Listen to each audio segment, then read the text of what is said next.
So, hello everyone, and welcome back to Fugitive Chefs, the podcast where we talk to people who have reimagined what it means to be in a kitchen, people who are not working as restaurant chefs, and they are building sort of a life that is something more freer, slower, and in their way more meaningful in food. And today we have the honor to have Nick Chindamo, or maybe you know him as Nick of North. So, welcome, Nick. Thanks for coming to the podcast.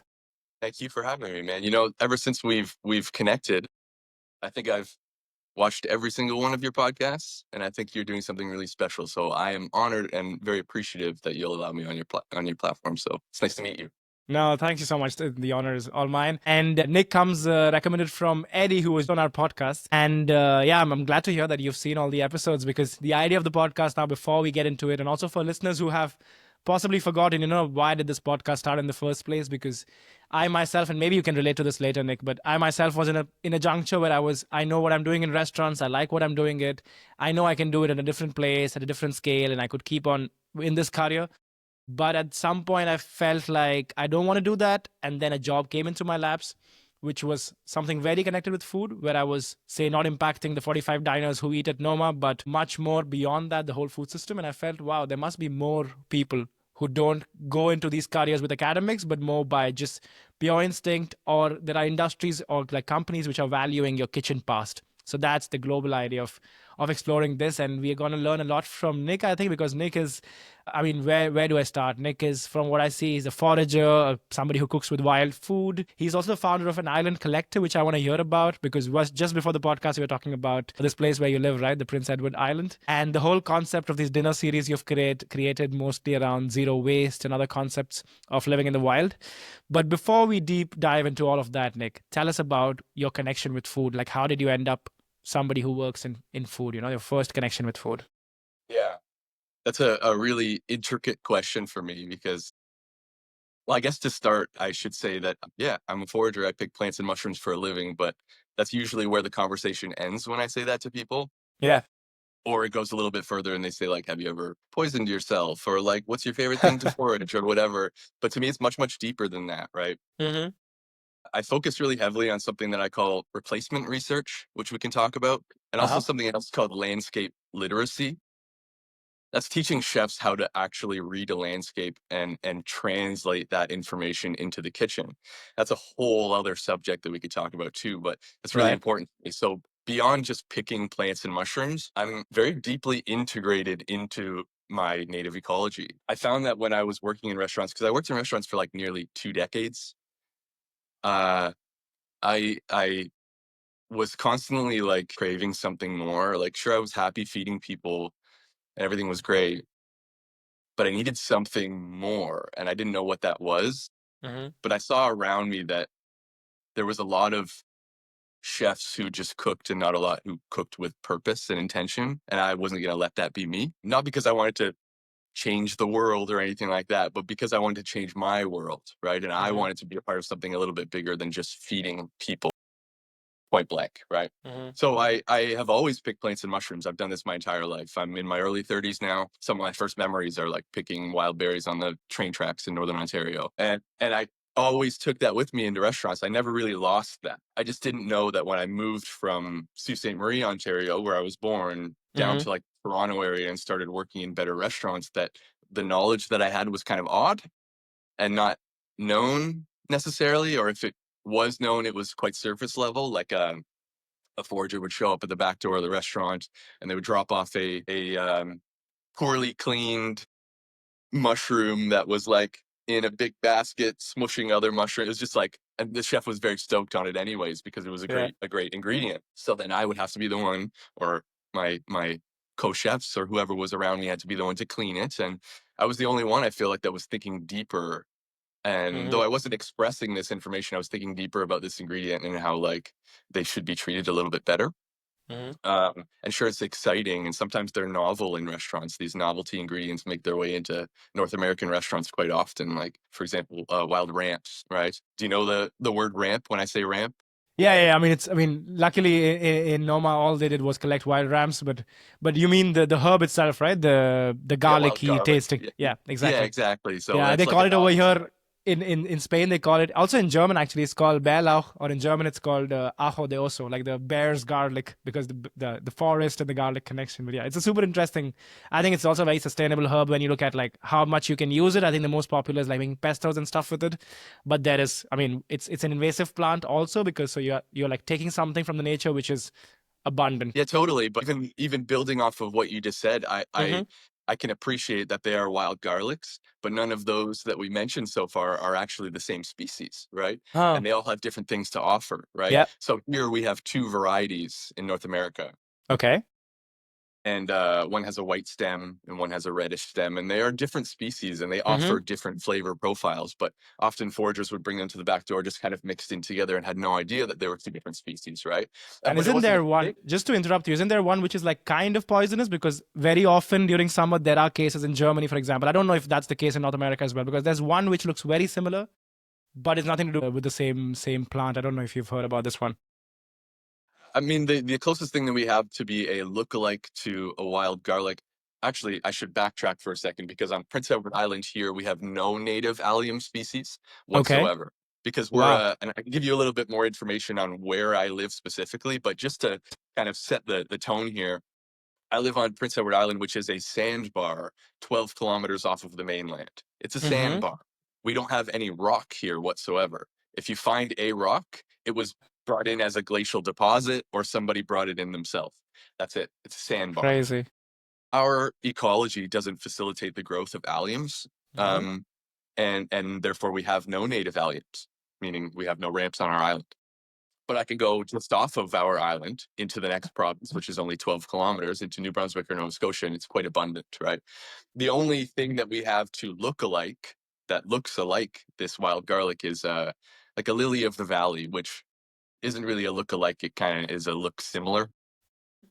And there's no garlic smell. There's no worries there. It's mostly when people are just like out clear cutting things, they might get one in their basket or whatever it is. So that would be the only thing that would be a look alike Crazy. to that. But yeah, I mean, I think your original question was like related to how I like got into restaurants. Is that right? Yeah. Or Yeah, exactly. yeah, Like food in general. Like why restaurants or why a kitchen? Why food as a career, you know? I come from an Italian family, and my grandparents Okay. had a restaurant growing up, but I didn't work in that restaurant. I was too young before they sold Mm-hmm. it.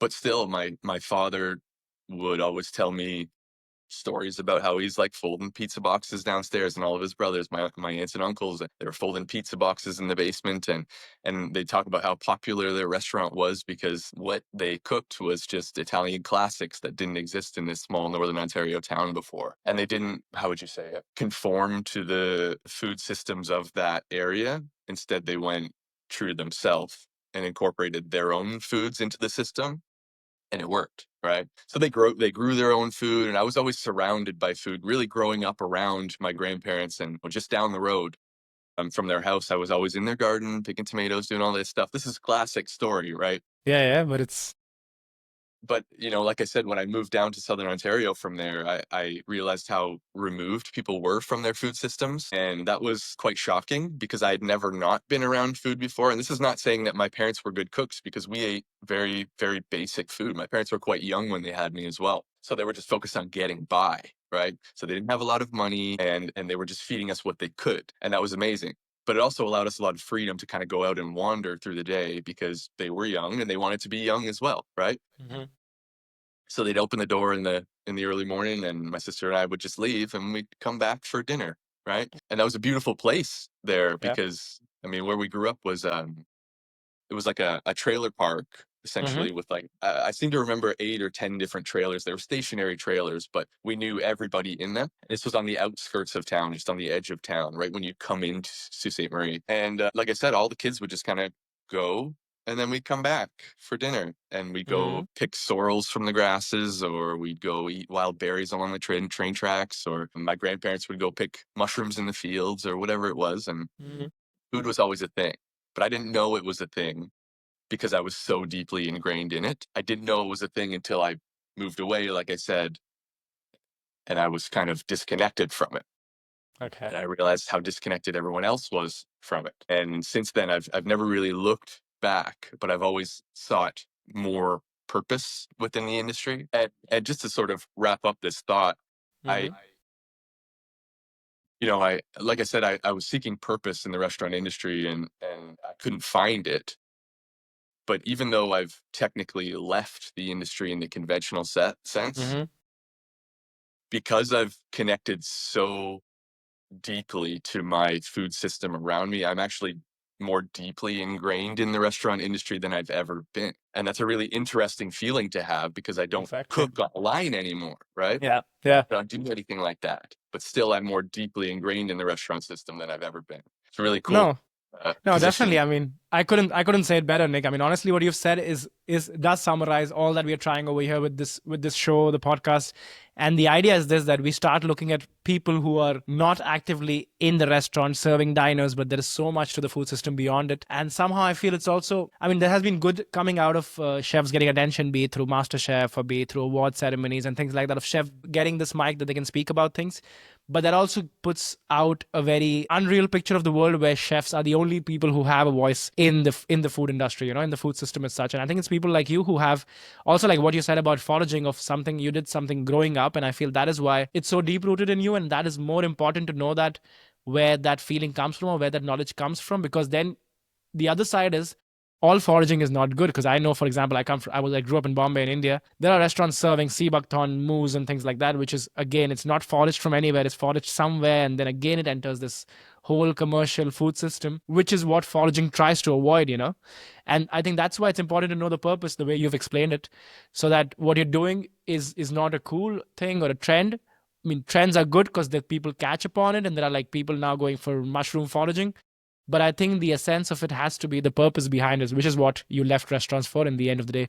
So for me, the question over here is more coming towards, as somebody who knew this, who comes from a family where, say, your grandparents had something with food, you were foraging as a kid, and then you go into restaurants and you see an industry which works, which is based on a lot of numbers. So that is why foraging, I see in many restaurants, doesn't go well together if a restaurant is trying to be, because I don't know if I think it was Joseph who said in the podcast that restaurants always want consistency. They are not the is the least creative place because it does just wants to be consistent with one form of creativity. And then foraging is something which depends so much on the weather, the climate, if it has rained yesterday or not.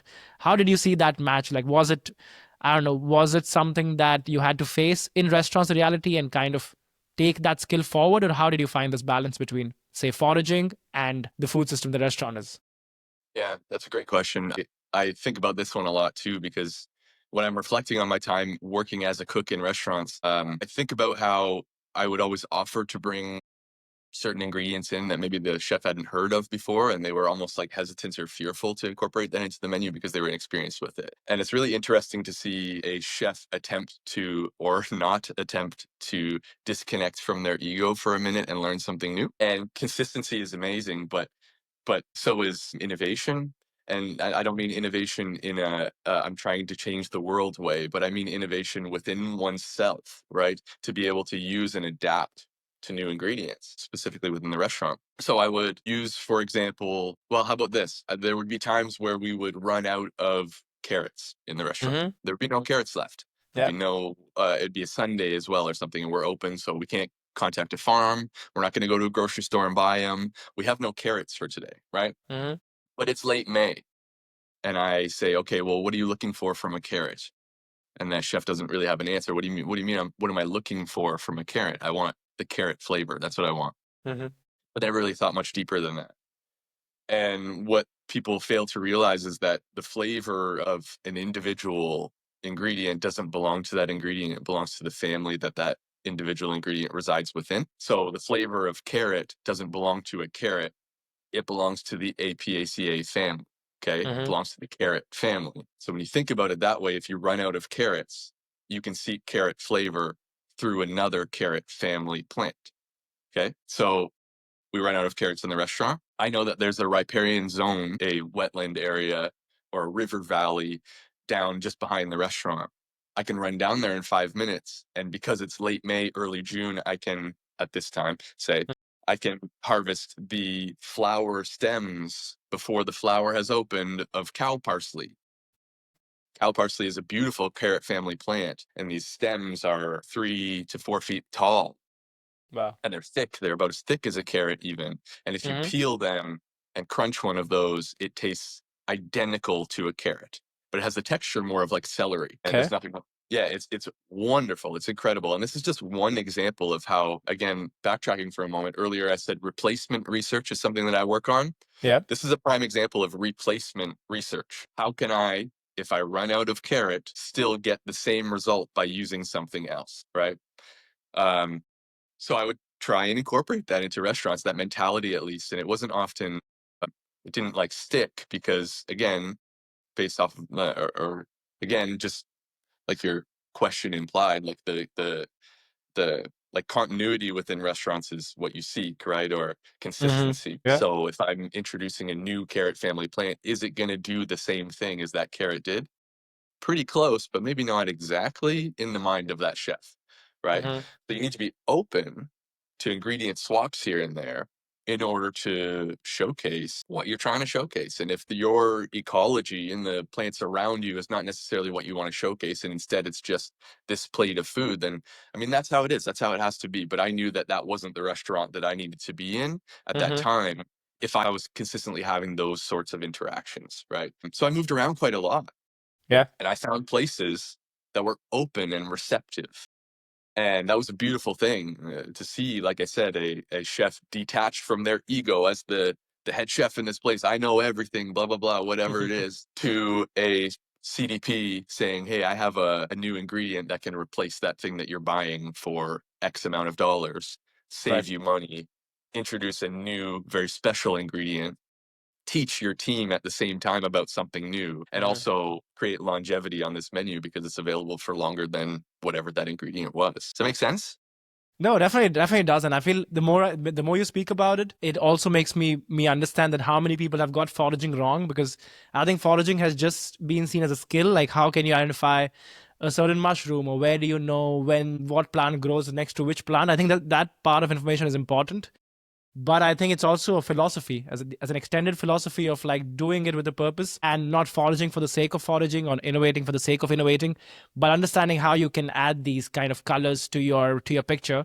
And I mean, if you're open and if you're somebody who can get over their ego or get over knowing everything, it can be a new, I don't know, great set of tools to have to design these menus. Because also what I'm seeing repeatedly in restaurants, and the right restaurants which are ahead in the game, what they're doing is, at some point, I think you could still impress guests. Maybe like even 20 years ago, you could impress guests by putting like lavish plates, foie gras, caviar, and all the expensive ingredients. But at this point, where I see all the leading restaurants today, none of them usually go for the most expensive thing to impress, but it's the experience in the end of the day, or the exclusivity of the ingredient, which is mostly the case in foraging. So I feel like what you have here to share and what you have to say is so very valuable for the right person who is like open, as you said, to go over what they already know. But for you, how did you understand, at which point did you think that this skill that you have, or this philosophy that you have, can be made a voice by itself? Or like, what was it in a restaurant, or what setting did you get this kind of wake up call? I had many moments working in restaurants where the realization came to me that I was not a cook who foraged, I was a forager who cooked. Hmm. And it's not that I just immediately quit the restaurants and cooking in restaurants after having that realization. But again, it provided me guidance and purpose and some more intention within what I was doing, direction. And I ran with that for so many years before I actually left restaurants. Yeah, like I left restaurants, but again, I'm very deeply ingrained in the restaurant system here as well. Still, even more than before. Like I Yeah. mentioned, I work um, currently with a restaurant actually called the Inn at Bay Fortune, which is an extraordinary restaurant out here. Extraordinary because they grow all their own food on their property. They only serve things that are from here. They provide this really like whimsical, magical sort of experience through the evening that's unlike anything you ever seen. It's really impressive. But I work with this restaurant because the head chef, the owner, the person in charge of bringing everyone together, his name is Michael Smith, and Hmm. he's a huge voice in North American food. And he's a very special person because he gives you the ability to do whatever you want to run with in his Hmm. space.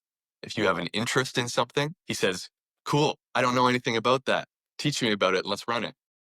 It's impressive. It's incredible. So I was working in his kitchen as a fish cook for a Okay. couple of years, and then COVID hit. Mm. And they closed in the conventional sense and started adapting and changing. And I showed up at his door in the middle of winter and I said, hey, I spend my lunch hours out in the backwoods picking mushrooms, and before work, I'm down in by the river picking, this for our menu. And after work, I go out here and I do this. And what do you say? I backed off from the line and I just did this full time for you. Mhm. And he said, I've been waiting for you to ask, Oh, wow. which was a special moment for me because that's when everything changed. Okay. Important to realize now that that didn't mean, hey, you bring in an abundance of ingredients and we'll give you cash and then you leave. I don't do Mhm. that. Instead, he said, on one condition, you can have this job if you educate our staff. Mm. So now my main responsibility is not bringing in bulk ingredients. Mhm. It's taking out these kitchen staff members and teaching them about what I call landscape literacy, how to read a landscape, and then how to bring that information back into the restaurant and translate that into the menu that changes every single day. So that's a special opportunity. And of course, I have to provide and I bring really interesting ingredients and stuff. If if I spent the day bringing 3 or 4 chefs from Garde Manger out into the field to learn about a certain ecosystem, and we come back empty-handed because the intention for that day was not to bring back an ingredient, but rather to bring back a little bit of knowledge and inspiration, then that is good enough. Good. I mean, Special that's, position to be in. yeah, yeah, yeah. No, I mean, there's not many chefs, there's not many restaurants like this with this kind of a vision of something with a long-term plan and not just, get by. So, I mean, kudos to this restaurant. The chef, you said Michael Smith, if I'm not wrong, right? Yeah, Michael Super, Smith. super interesting. I mean, yeah, I mean, I think it's a privileged position for the people working there to get this access and to have somebody who's supporting growth of individuals and not seeing them as just one more, but seeing them for their uniqueness. So it's a super interesting, yeah, position that you're in. And was it then that you start yourself, like Nick of North, as a brand or whatever you kind of call it, of this channeling that all into social media and mediums like that? Or when did that start? It's about a decade ago that someone in the kitchen just because someone said, Nick, where are you from? I said Uh-huh. Northern Ontario. They said Nick of the North, and then I dropped just like Facebook dropped the Right. Facebook. I Yeah. dropped the North, and Nick of North just stuck. And there's nothing really more to it. It was just like a rolled off the tongue. That's what it was. And now people don't even know my last name. That's Wow. it. Yeah. Yeah. I had to It's look that it up. way. I had Yeah. to look it up. I had to see it. Like when I was texting you on Instagram, I was like, yeah, okay, it says over there. Let me not call him Nick of the North. But yeah, it's a nice thing that stuck around. That's what I'm known by, and that's how it goes. But yeah, I mean, that's just how it came up. It's a very simple story. Yeah. And what do you do today, Nick? Like as if like you had to like explain us your week as what do you do for work today? Like let's say what is your career today when it's not completely in restaurants? You said you're working closely with restaurants, but what's your week like? Yeah, so I wake up in the morning and I'm immediately outside right away. And I keep what's called a phenology calendar. Phenology, are you familiar with the term phenology? No, no, please. What was that? Well, phenology is the study or the perception of the changes of the landscape. Perception's not the right word. It's the like when you see, I'm trying to put it in an easy way to understand. Huh? Yeah, yeah. Phenology is the study of the changes on the landscape over time. Okay. And so a phenology calendar, then you can Mm-hmm. visualize a calendar, Yeah. and I'm studying the changes on the landscape by the Wow. day as the day goes by. Okay. Yeah, yeah. So I'll start the day by adding to my phenology calendar. So I'll step Mm-hmm. out my back door and I'll look at the space around me and I will mark down the changes that I see. And then Okay. through the day, I will keep notes on a little pocketbook that I have about little things that I see through the day, what Mm-hmm. stage a certain thing is at, or just whatever I see. I write these things down, and then that's also how I finish my day. I write all of these things down, and with that, have a system, just a simple Google Sheet system, where I have over a decade of accumulated years of calendars Mm-hmm. that every single day have what I'm seeing. So now I can study this calendar before I leave the house and say, over the last 2 to 3 years, if I reflect on what's today, June or July 25th, if I Yeah. reflect on July 25th last year, the year before, the year before, the year before, etc., what was I seeing on this day? What was I Mm-hmm. seeing on this week? And then I could begin my day there. Wow. Pretty cool, right? Yeah, It's a really it is. It interesting thing to definitely do. is. Yeah, yeah. And And this is it's all by if you're doing this, or like, is it somebody asking you to do this? It's just for your own actually records. Wow. Yeah, I've been doing it for so long, and I encourage you to do it as well. It's just like even Super if you're cool. not using it to Yeah, yeah, forage necessarily or to go like yeah, look for plants or whatever, it yeah. connects you really deeply with your environment and kind of forces you to be present wherever Mm-hmm. you are because you're looking for subtle changes now. Does that ever translate into the kitchen, man? It's unbelievable how well that translates into the kitchen because if Yeah, you right. develop a habit of meticulousness Mm-hmm. in nature, you bring that with you into the kitchen and now you're Of course. noticing little intricacies about Mm-hmm. every and that Mm-hmm. makes you a better cook, makes you more attentive as a person and so many more things. Yeah, So yeah. I start my day that way and I finish that way. So Mm-hmm. after I've decided where I'm going to go that day based on what's ready, Mm-hmm. I will actually head to a restaurant first to the inn and usually connect with a cook or two and figure out who's coming out with me. Okay. And we're going to go to a space and we're going to learn about that space and we're going to spend some time and we're going to maybe harvest some food or we're going to really take in that environment. And then we'll head back to the restaurant. I'll show them how to process those ingredients, how to cook them. Maybe we turn them into a different product for future use. I do a lot of like fermentation and stuff. So I have like a little lab in the basement of the restaurant where I do like all of our, a lot of misos and shoyus and this and that, whatever. And then so we can turn a lot of these cool wild plants and mushrooms into really unique ingredients. But I mean, we'll process these ingredients and we'll develop like a sort of taste of the day and we'll let the other chefs taste it. And then when guests arrive, there's 70 guests per night at this restaurant. Mm-hmm. Um, I'll, gather them all together when they arrive and they get a taste of this wild food, however we prepared it or however that chef has decided to prepare it. And we talk about this plant, and it's often a completely new ingredient for most people having it, Okay. or maybe it's not. But ultimately, it gives the chef who came out with me a chance to kind of express what they learned that day. And it's a Mm-hmm. little bit of pressure on them too to like retain through the day. Mm-hmm. So that's a special thing as well to watch them kind of like stumble through what they learned or like look to me for like, is that right? Was that clear? Like, you know what I mean? Which is Yeah. amazing. I love that. That's super cool. So, and then I leave and then I go somewhere else and I focus on whatever else I have to focus on that day. And then I come home and again, I reflect and I figure out what I'm doing. Hopefully the next day, I fill in Mm-hmm. my phenology calendar. I do a bit of writing. I'm working on a couple of books at the moment. And then um, hang out with my partner and relax and have a glass of wine out on the deck and Yeah. uh, sort of smile at the ridiculousness of my life. No, it is super, yeah, sounds super interesting. I mean, the way also you've painted it is like makes it very easy to imagine this. And what I'm curious, like all this time that you were talking about this, I was curious about how is regulations around your kind of a job, because I know that we had some issues, like for example, in Copenhagen, we had issues when you go for like picking up ramps. You can be stopped by the rangers, and I'm super interested in how that part of the kind of forest reserves work. Because, for example, in Copenhagen, they have a program called Wildmad.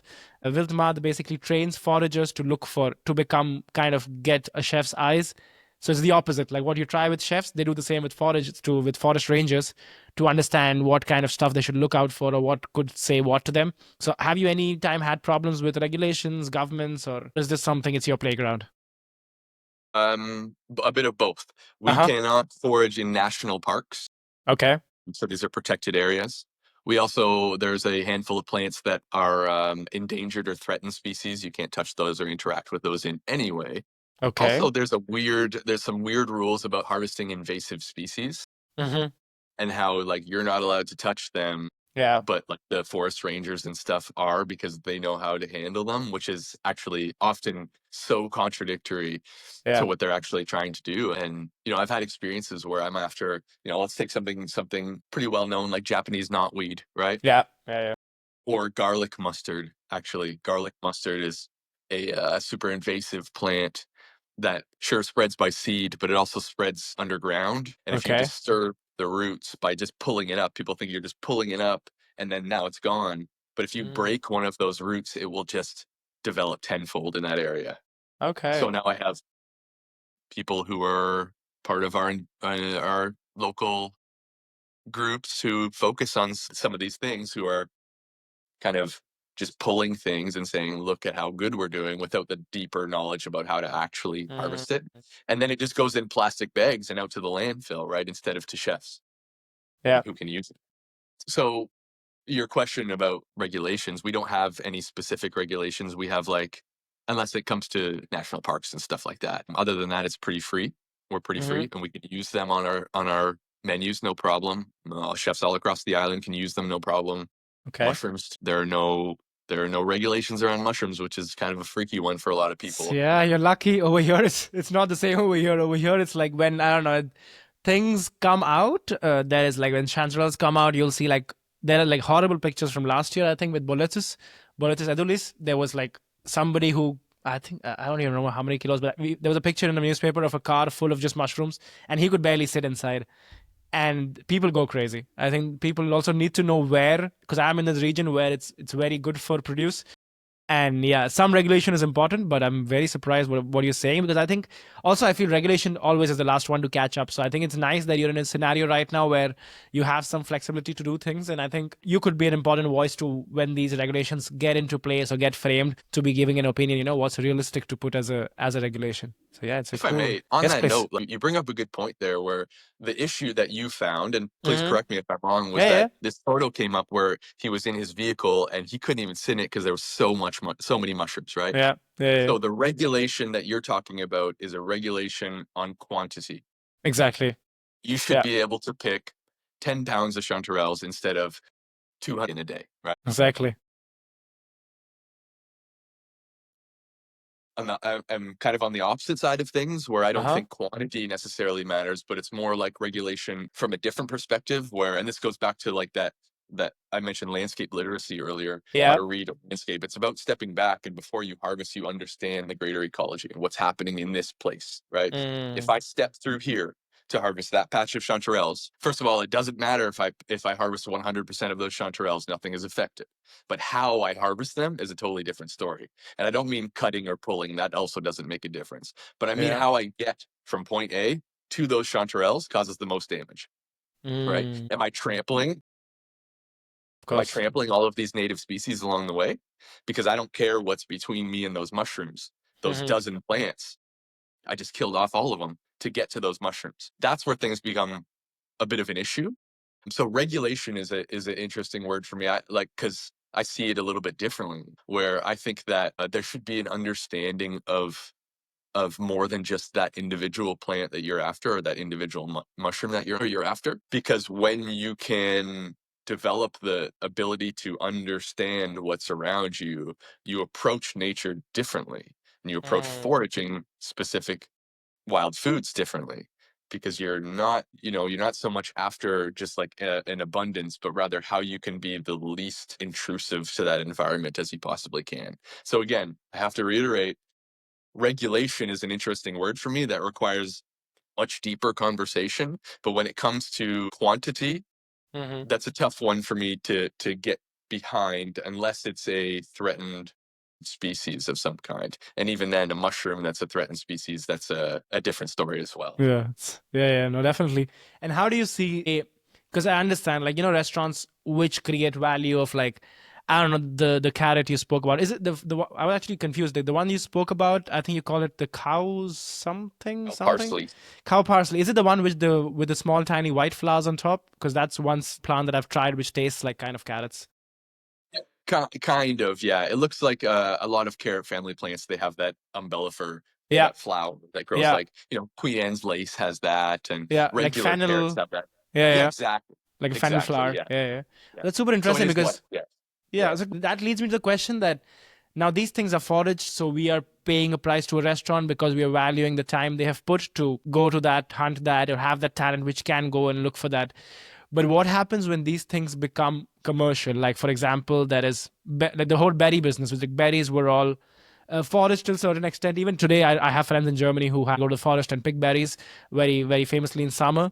But a lot of these berries are now today like a big industries, which is also like still kind of foraged, but being bottled and sold to people. So that again changes the whole value system around these kind of products. How do you see that? Have you seen any examples of like what is the like? It's very difficult to understand what is a just value for a product, and then the whole scaling up of it beats the point of the foraging philosophy. How do you see that transactional side of foraging? That's a thought that I'm really working on developing, Hmm. really, because it's not as easy as just saying this or this. Yeah. You know what I mean? Like it's a really, first of all, foraging in general when it comes to like the specifics of the conversation that we're talking about, like within Hmm. restaurants essentially and the food Yeah. system here. We're not really talking about like people at home who are out foraging for just for their family or and they work a tech job or whatever it is. I think we're Hmm. talking about something different here Yeah. specifically. Totally. But it's such a niche skill that not a lot of people have, and if they do, it's like there's maybe 5 things that they are after, and most of those things, they're after them because they're super abundant and they're comfortable with them. Hmm. So, like ramps, for example, are sold at every farmer's market. Morels are sold at every farmer's market, but cow parsley, not so much. You're not going to find that anywhere. You'd be troubled to find that on a restaurant menu anywhere, Hmm. but it's incredibly abundant. Incredibly abundant. People just don't look beyond those, dozen wild foods that they're used Hmm. um, to find these things. So that's not to say that in the future they won't be, but like if I fed you one of these, I have in my fridge beside me here, Hmm. one of those cow parsley stems, not one, like 100 that I've preserved in a specific way for this coming winter. If I fed you one of those Hmm. next spring, you would do nothing but seek that vegetable. But people have to be experienced with it Of first, right? course. Yeah. Yeah. People have to find it. They have to find the not only find the ingredient, but find the desire to find that ingredient. And I Exactly. think there's something that can really facilitate that in people. And I encourage people to try and find these things. One thing, again, is that understanding of flavors in the family, not the individual. Because when you're looking for a replacement for something, there is Hmm. always a replacement by looking deeper into that family. And that's how I find food. I don't look for individual things. I look for Hmm. that family, or I look for a flavor, and I find that flavor somewhere. Yeah, super Yeah. interesting. And this Yeah. leads me to the next question, which I had planned, for example, like, because I think it's very important what you're saying, because it's not just about teaching people what they can get, feeding them in the right sense of it, because you've already tried what technique works, like is it going to be preservation or fermentation, what's going to work best for it, and giving them the best representation so that they inculcate this kind of habit to go look for these ingredients. And that makes me curious about what I read about an island collective, because when I looked you up, I heard about this initiative. Like, tell us, for those who don't know, what is it and why did you create it? Like, what was the necessity for this? Okay, so another little side, I struggle calling it a passion, but like Uh, what I have always been interested in when it comes to food, like since I started in restaurants, was not wasting food. And just, I'd be that guy who would accumulate all the carrot peels to try and do something. And like, it was ultimately like a silly thing. I didn't need to do that, but I was just curious on what I could do with it. And I took that with me all through my career. And then maybe 5 or 6 years ago, myself and my partner, she's a sommelier, we decided that we wanted to like do something just for just for local organizations, just like to raise money for local organizations. So I should say that an island collective, which is a dinner series that we do twice a year, where we gather 10 different chefs, 8 of which are from around our province.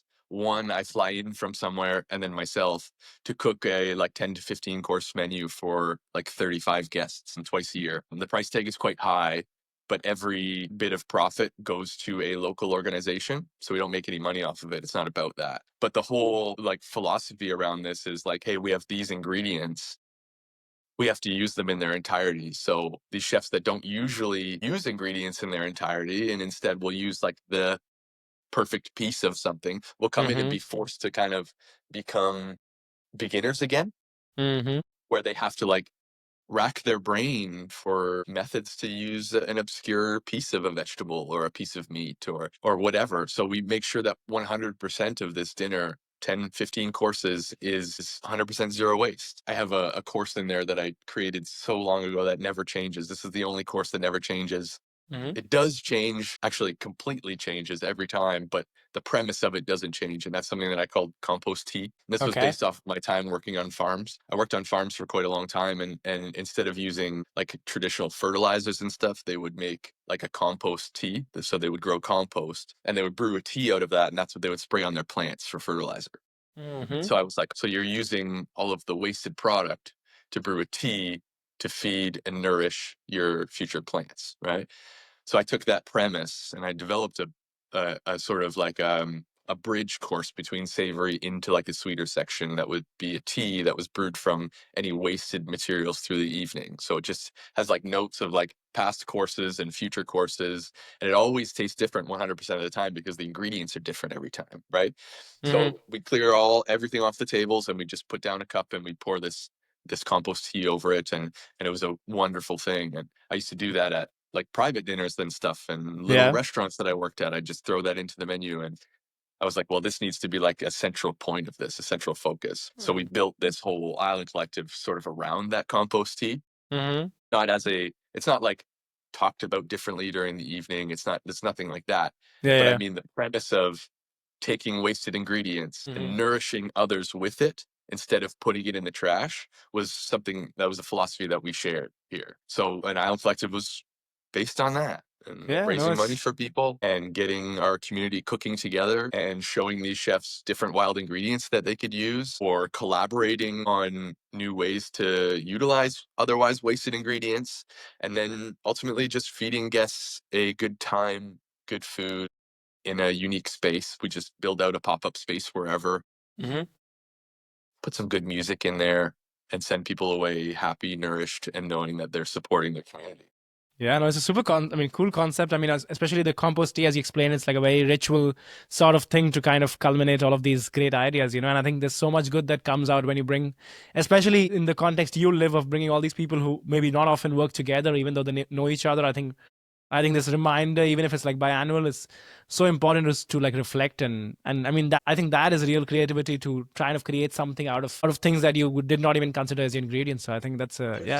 So many people doing something like this too. Like, this is Yeah. not necessarily a new concept, and it Yeah. wasn't Yeah. meant to be some innovative thing. It was just a thing that we built around doing all of the things that I mentioned. You know, there are so many people in this food world that are doing things like Mm-hmm. that. Like, for example, I used to work with a guy down in Dundas, Ontario, Southern Ontario, Mm-hmm. who at the time was a kid, but is now a man doing something really special. And his name is Leaf, and he has Eat Wasted. Do you know Eat Okay. Wasted? Yeah, I think it rings a bell. Yeah, they just popped up at Silo. They did one at, everywhere. That is why. They make pasta from bread waste, right? Ah, yeah, I know. Yeah, he was in Copenhagen. Yeah, because I think he approached Rene, then he went approached Massimo Bottura. He's been traveling. Yeah, I saw it was a Yeah. bread based pasta, right? So Yeah, Leaf at the super cool. time was, I think, when he worked at the restaurant that I was at, he was, I think, 16 or something like that. And you just saw in this guy that he was going to be like, he was much bigger than this Yeah, restaurant situation. And we yeah. haven't talked since then. It's been that long, but I've still been following his career since. So there are people who are utilizing food waste in interesting ways, and very like inventive and important ways. And that's just what we're trying to do here as well. It's just a side project, Mm-hmm. passion project here that we have, because my first job is foraging. That's what I do. But foraging, of course, I think as we've started to understand in this short conversation that we had, is that, the word foraging is an umbrella term for so many things. It's not just about picking a plant or mushroom. So much more than that. Yeah, I think it's like connecting with connecting with your surrounding, right? And I feel like that's, I mean, how disconnected we are is always very surprising. Like for me, when I was between leaving restaurants and starting this job that I do now, I was spending around 4 months in a small Bayerisch in this southern Germany in a permaculture farm. And they worked with this concept in Germany. It's called Solavi, Solidarische Landwirtschaft, which means you grow vegetables for, like we were all like woofers. And these are people living in Munich who pay, I think, a monthly fee, and they get a basket of vegetables every week. And that was like the basic idea of it. But actually, the farm was based in the street, which is called the Hopstrasse. It's all the hops in the world. Most of them come from Germany, from this street. And that's the most abusive form of farming possible, because hops are they're grown very tightly, close, they grow a lot of diseases, and these are like the most highest sprayed with pesticides and stuff. And there was one guy who said, you know what, I'm not going to sell my plot of land to any beer brewery, and I'm going to just grow vegetables. And it's very funny, we did experiments of like putting a UV light on both these farms. And even like in a very small plot, you can still conserve the microclimate and still make it ideal for so many of these bugs, which thrive over there. And I feel it's really sad how disconnected we are. And it's efforts like this, like the people you've mentioned, the kind of efforts, not just foraging, but the whole connecting with your surrounding in any form possible, which is hopefully saves us. Hopefully it's not too late by the time we wake up to these solutions, you know? While you were talking about hops and hops farming specifically, of course, Yeah. these farmers farm hops. That's what they do, right? They're growing hops. I guess we'd call that agriculture, right? And Uh-huh. agriculture is cultivating land, right? Yeah. Well, what about ecoculture, cultivating an ecosystem, right? You're talking about bugs thriving and so many other Exactly. things that are thriving because you're creating a hospitable environment for everyone while also getting what you're looking for specifically. That's another thing that I focus on over here. It's like, how can we move beyond just this square plot of land and understand that when we pass those boundaries, there's more things happening, right? We can kind of connect everything together and blend everything sort of into one and create a natural environment and ecosystem to grow hops or to grow whatever we choose, right? Just Exactly. creating a thriving environment is the key in cultivating this ecosystem and caring for this ecosystem rather than a specific thing. I call Totally. it monoculture, I guess, versus Yeah. ecoculture. No, no, super interesting. I think I love the concept, the way you explain it, of like seeing beyond your purpose and not, I'm just keeping in mind what you're dealing with in the whole sense of it, and not just the ends or the output that you want from it. But how do you reach this? I mean, I know you're doing a lot of it through your work with the restaurant, of educating these chefs and people in the kitchen, but I also saw you do workshops about these concepts. Or how are you trying to get this education forward? Yeah, it's also important to recognize that I don't host foraging classes or work like necessarily workshops in the conventional sense where people Uh-huh. pay money to come sit like a classroom. I've never charged anyone for a walk. I don't charge people for those things. Instead, I just offer to sit on whatever panel or in spaces where people are interested in like communicating the importance of foraging but aren't sure how to actually get points across that they're looking for. I'll come in and do that for them. But I'm not a greedy person. I'm not after money. I'm not after anything like that. What I'm after is, again, I have to reiterate, like I said earlier, I'm not trying to change the world, but I'm trying to change my community and the perception around food in my community. So I start here. I'm not, of course, it's reached other places, and that's great. But ultimately, my work is here, and anybody who's interested in listening, I will talk to, as maybe you've discovered. I can talk for for as long as you'll give me, right? But I'm really passionate about this, and not just because I'm interested in it in the traditional sense, but because I see the potential for change in so many facets of life by implementing foraging and understanding of your native ecology and your local ecosystem or ecosystems into your life changes everything, and people can take that into their other careers or just their day-to-day life, and that's what's important to me, and that's how I try and communicate information like this in an approachable way.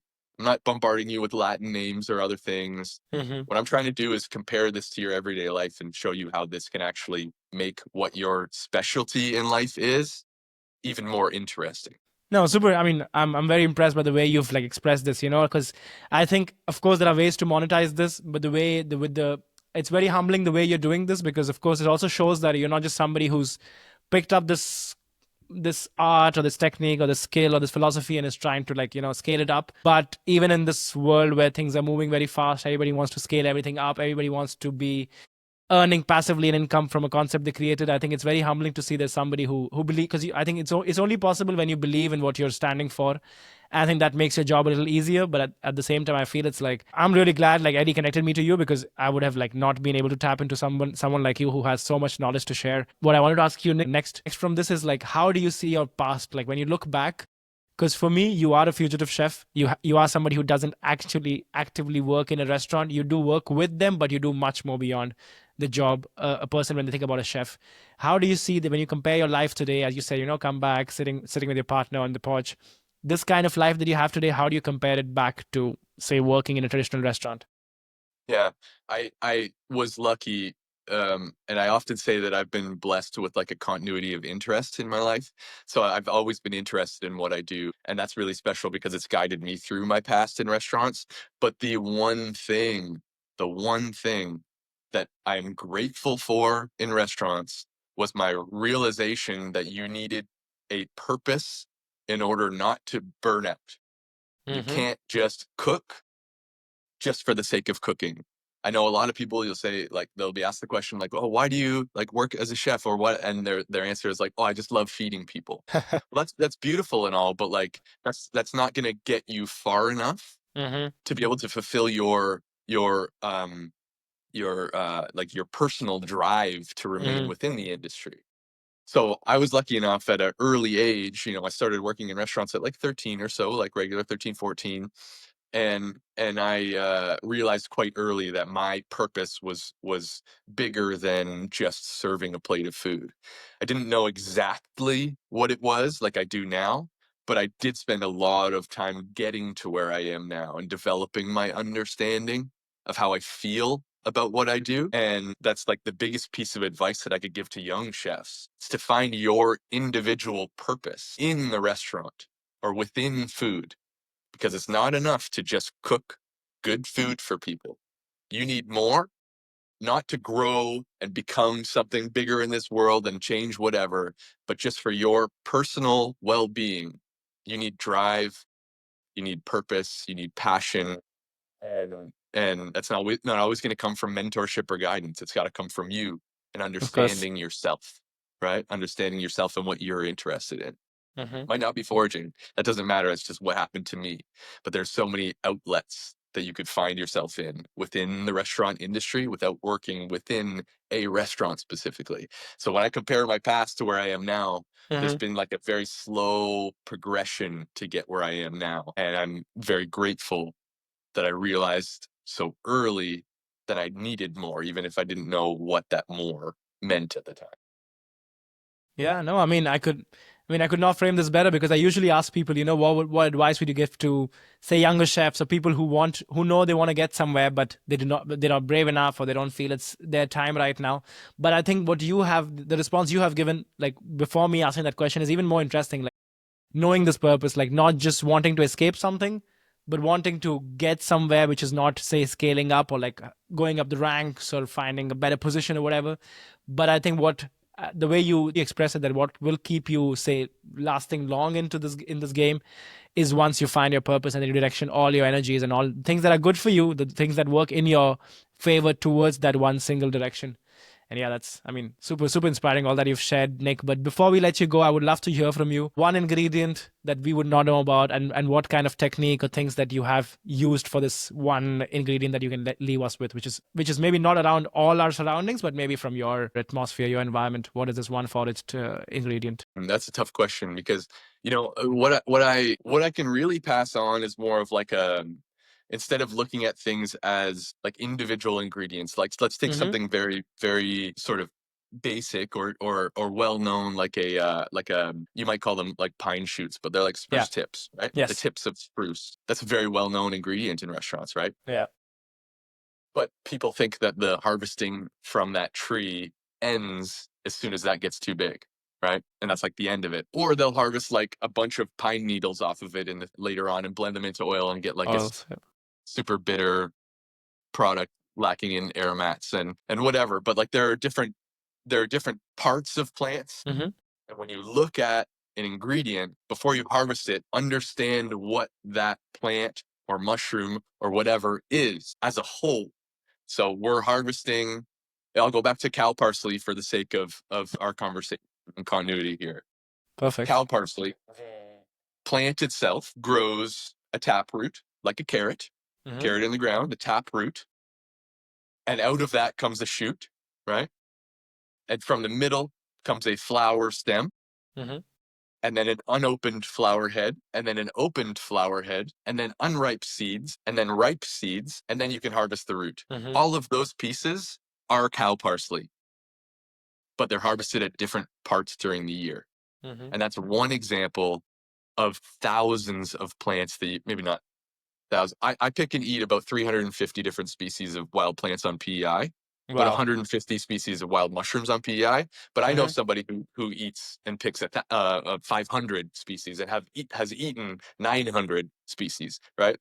Wow. But understanding that an ingredient is part of something greater and bigger, learning the anatomy of a plant or mushroom and understanding that you can harvest this flavor Mm-hmm. at different parts during the year is the most special thing that you could do when it comes to foraging. Don't think of an ingredient, think of something greater. So one ingredient, just to go back to your original question, one ingredient, it's really tough for me to answer that. And of course, I want to focus on just, instead of thinking of ingredients, I want to think of the plant as a whole or the mushroom as a whole. But cow parsley is going to be my answer because it's incredibly delicious. It's incredibly abundant. It's versatile. It's approachable. It's scary. And it's incredibly delicious. Perfect. I mean, Nick, thank you so much for this. It's been like, the way you have, I think when I was preparing for this interview, when I was approaching you, I think my directions in my head were very different, and how you've opened my eyes to about, because what you just said, I mean, nature is abundant. I think nature has a lot of things for us with the numbers you've mentioned. It's just like with the demand of in the past few years being industrializing things, and in this economy that we work in today, where you want to scale up things the most possible, have the carrots which are the most standard size or standard weight, we have unfortunately lost a lot of this. I think nature is still offering it. Nature is very kind and humble to still offer it. We just need to like change our perception and look at the bigger picture. And I think this conversation, this short conversation, has helped us to like remind ourselves about how food is beyond what we just know as sold in supermarkets. Is the whole landscape around us, the intimacy between us and the food, us and nature, and how this paying attention to details, how important it is, especially if we call ourselves chefs who are creative in the food area of things. I think it's important we look at the bigger picture of things. So I'm going to put all the links to Nick, to the Island Collective, all the work that you do, and it's been a pleasure, and I hope to cross paths with you once again. Thank you so much, Nick. I will come visit you when I'm in San Sebastian. How about that? Please do. Let's do that. Thank you so thanks much. for this conversation. I really appreciate it. It was amazing. Thank you so much. It's been a pleasure.